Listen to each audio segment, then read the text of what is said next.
Assalamualaikum warahmatullahi wabarakatuh. Saya Herzubno Arif dari Forum News Network. Seorang sahabat mengingatkan, bahkan mewanti-wanti saya agar waspada dengan kesepakatan 8 fraksi di DPR tentang rancangan undang-undang daerah khusus Jakarta sebagai RUU usulan inisiatif DPR. Salah satu hal yang harus benar-benar diwaspadai adalah pasal 10 dalam draft yang disepakati dalam rapat pleno hari Senin 4 Desember atau 2 hari lalu. Bunyi pasal 10 ayat 1, Provinsi Daerah Khusus Ibu Kota dipimpin oleh gubernur dan dibantu oleh wakil gubernur. Sementara ayat 2-nya ini saya kira sangat penting, bahwa gubernur dan wakil gubernur itu ditunjuk dan diangkat oleh presiden dengan memperhatikan usul dan pendapat DPRD. Ayat kedua ini yang saya kira harus benar-benar dicermati, karena dari situ kita bisa menduga ada skenario besar, ada agenda kepentingan, ada hidden agenda tersembunyi di balik RUU inisiatif DPR tentang daerah khusus Jakarta. Ini lidah saya masih agak sulit untuk menyebutkan daerah khusus Jakarta karena kita terbiasa DKI Jakarta atau daerah khusus ibu kota Jakarta. Sahabat tadi saya kira merasa penting mengingatkan saya, itu maksudnya sesungguhnya mengingatkan kita semua melalui saya, bahwa kita harus waspada dengan apapun proses legislasi yang terjadi di DPR. Karena sudah terbukti berkali-kali DPR melahirkan undang-undang yang itu betul-betul dibuat untuk kepentingan kelompok tertentu saja. Itu kelompok yang terbatas, ya, ini kepentingan para kelompok pemilik modal. Misalnya Undang-Undang Minerba, kemudian Undang-Undang Omnibus Law, dan banyak undang-undang lainnya. Dan undang-undang ini juga terkesan dibuat, kalau kita meminjam pernyataan dari anggota fraksi PKS Hermanto, itu undang-undang ini dibuat juga prosesnya secara ugal-ugalan gitu ya. Belum lagi satu hal yang sangat penting kita cermati, kan ini selain proses legislasi di DPR itu undang-undang itu bisa diubah melalui Mahkamah Konstitusi, dan kemudian terbukti lahir berbagai ketentuan undang-undang yang hanya dimaksudkan untuk kepentingan sesaat dan khususnya kepentingan rezim yang tengah berkuasa, dan bahkan wabil khusus lagi untuk kepentingan yang jauh lebih sempit, yakni kepentingan Jokowi dan keluarganya. Kalau soal ini kita bisa menyebut beberapa contoh, ya, misalnya ketika Mahkamah Konstitusi mengubah masa jabatan pimpinan MK dari 4 tahun menjadi 5 tahun.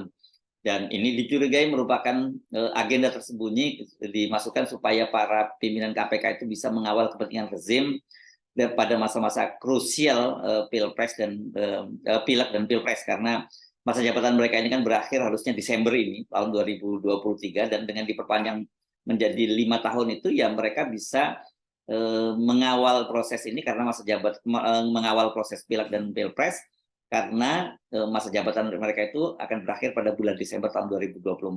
Mengawal itu sebenarnya dalam tanda petik, ya. Anda tahu maksudnya, ya. Ini tentu saja.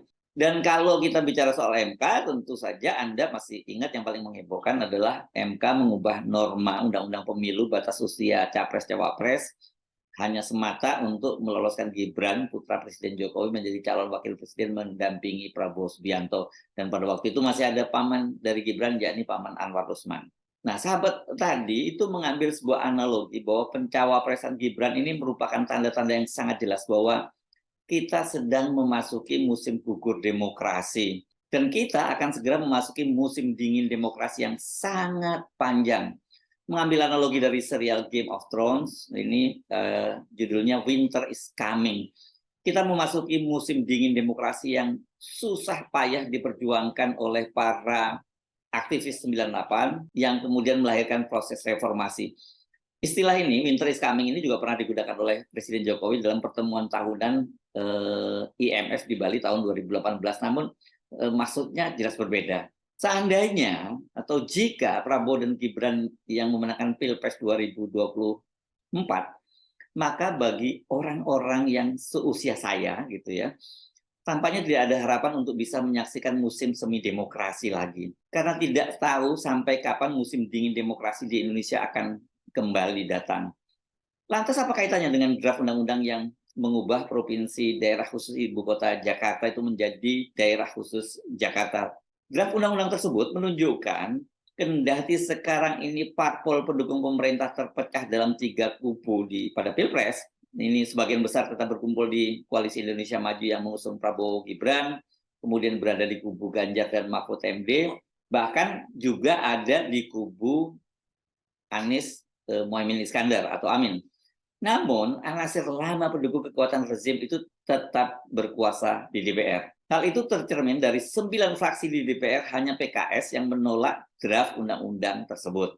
PKS menilai Jakarta tetap layak sebagai ibu kota Indonesia. Ini konsisten dengan sikap PKS yang menjanjikan bila mereka dan Amin menang, maka ibu kota tetap di Jakarta. Sementara PDIP, kendati di situ mereka bila sepakat dengan draft undang-undang atau rancangan undang-undang daerah khusus Jakarta itu, namun salah satu anggota fraksinya, yaitu Pak Masinton Pasaribu, menolak jika Gubernur DKI dan Wakil Gubernur DKI, bukan Gubernur DKI, saya salah lagi ya, jika Gubernur dan Wakil Gubernur daerah khusus Jakarta itu ditunjuk oleh Presiden. Setelah Jakarta tidak lagi menjadi daerah khusus ibu kota, saya tidak setuju Gubernur dan Wakil Gubernur ini grup besar yang menggunakan ditunjuk, diangkat dan diberhentikan Presiden. Tugas Masinton.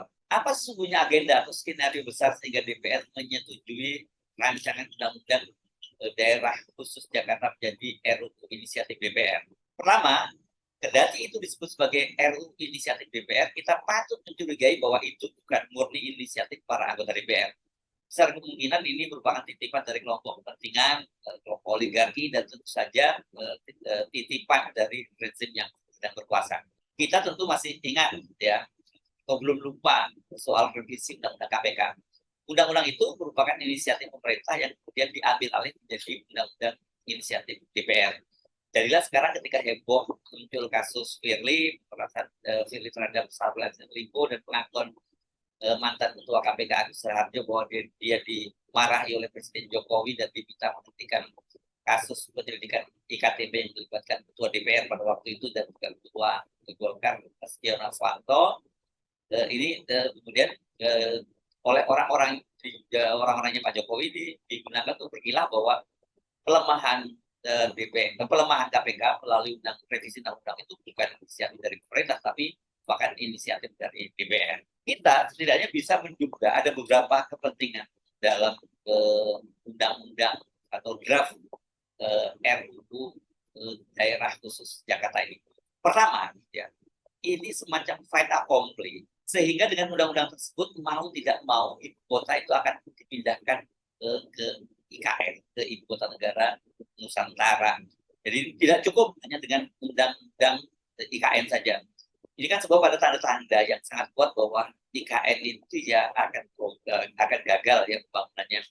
Presiden Jokowi sudah mengakui akhirnya bahwa tidak ada investor yang masuk, dan kemudian belakangan ini Menteri Investasi Bahlil Lahadalia dari kami kitab yang menyatakan bahwa investor jadi ragu masuk ke IKN karena ada calon presiden, maksudnya Anies Baswedan, yang menolak pembangunan IKN itu.